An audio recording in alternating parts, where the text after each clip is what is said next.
Toonami Studios. Batman the Detective, issue number 1. That's right, Tom Taylor has returned to the land of the Dark Knight. Has it been a land he's touched on before? I can't remember. But you get it, it's Tom Taylor, it's Adam Kubert. It's these guys that are great at the things they do, and what they do is great stuff. I'm not sold on the title, Batman the Detective. I know they had to change it last minute because it was like related to another title or whatever. But it should be called Batman the Bruiser or Batman the guy that just beats up people, because there's not really any detective work at play so far. We'll wait and see what happens. So we are flying over England. We are headed from Gotham City to London, and it looks like there's like 147 passengers all accounted for on board. And suddenly our stewardess has put on like these weird Batman masks, but they're white, and suddenly the plane blows up.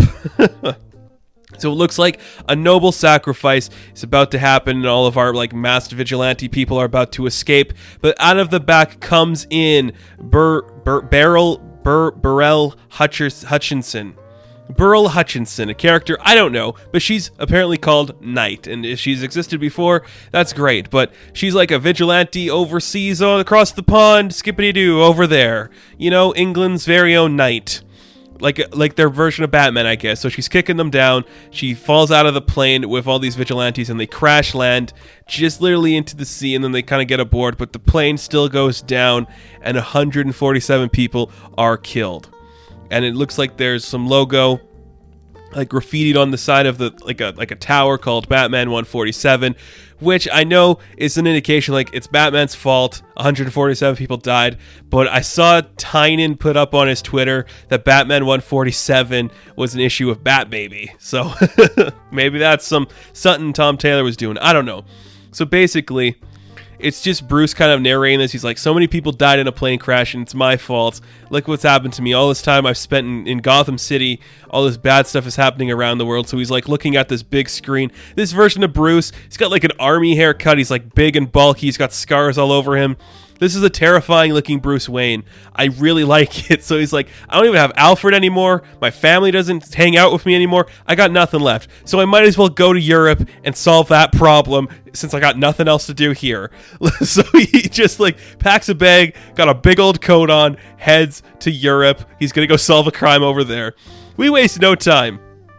No time at all. He just goes there. Like, he's leaving. He's going to go solve this problem. If this isn't continuity, beats the hell out of me. I don't know. So he's got some bags. He's trying to figure out some information.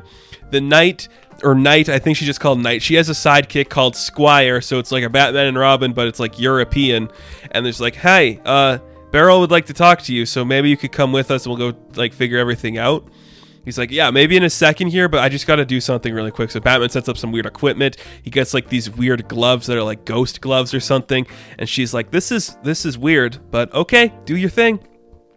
And then suddenly a big ghost emerges and you're like, huh, that's a creepy looking dude. Who is that? What is it? It's Gentleman Ghost, excuse me? That's not what Gentleman Ghost looks like, I'm pretty sure. But he's like, yo, there's a lot of bad stuff going on over here, Batman. I'm not sure what you're doing here. I'm going to have to orphan you twice. There's like a big underlying current of this book about like Bruce and his father figures. Like he talks about his dad and he talks about Alfred and how they related to him. It's okay. I'm wondering how it's going to play up in the rest of the story. So far, it's fun. I will say the standout to me of this book so far is Adam Kubert's art. It just looks great. He's even like top build for some reason, which isn't something you normally see a lot of, but it looks great. So he's fighting Gentleman Ghost. He kind of just like punches the ghost down. He goes away. He's like, okay, well, things are weird here. Looks like I should go talk to Knight. And then Squire's like, you're the weirdest guy ever. Like, what is going on?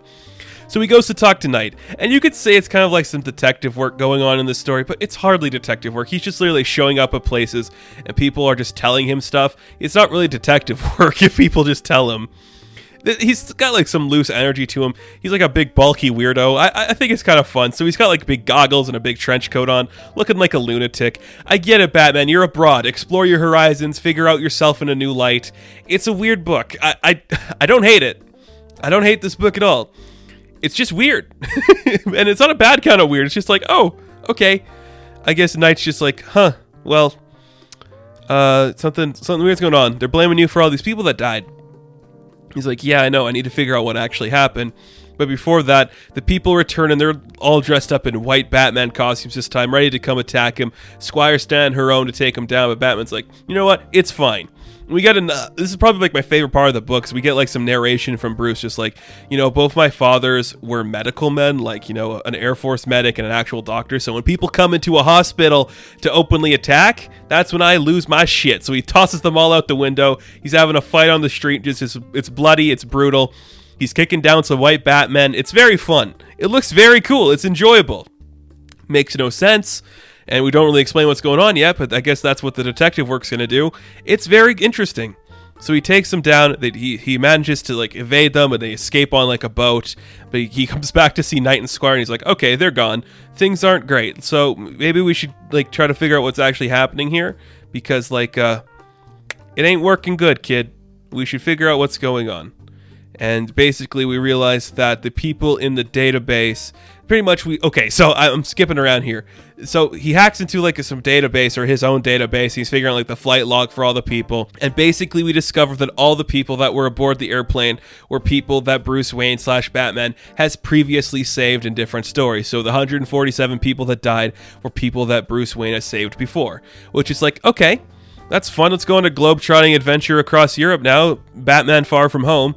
Okay, let's see where this goes. I mean, it's fun. I understand why someone would want to write this. It's a different kind of like supernatural espionage, weird type of like medieval feeling book. I get why Tom Taylor wanted to take a crack at this, and I get why Kubert would be on board to draw it, because the artwork looks great. The story, it's fine. It's not my favorite Batman book that came out this week, or even thing like related to Batman this week, I should say. But it's fun. I gotta say that. It's a different interpretation. He's got a different suit. He's fighting different types of villains. He's dealing with different types of characters. It's a different feeling Batman. This guy seems like he's a little more on edge. He's just like a little more like, yeah, I just punched a ghost. Yeah, okay, let's keep going. He seems like he's got nothing else to lose, so if he dies, he won't care. So if you like that interpretation of Batman, you'll probably like this. If you don't, you won't lose any sleep not reading this, is what I'll say. It's not bad. It ain't perfect. It's cool enough. Not the best thing either of these men have worked on, I will say. So, Batman the Detective, issue number 1, I am going to give a 6 out of 10. Now, thank you guys for watching this review. Be sure to like and subscribe to the channel. As always, you can check me out on Instagram, Patreon, Twitter, all that good stuff, and I'll catch you in the next one. Have fun. Stay safe. Good luck.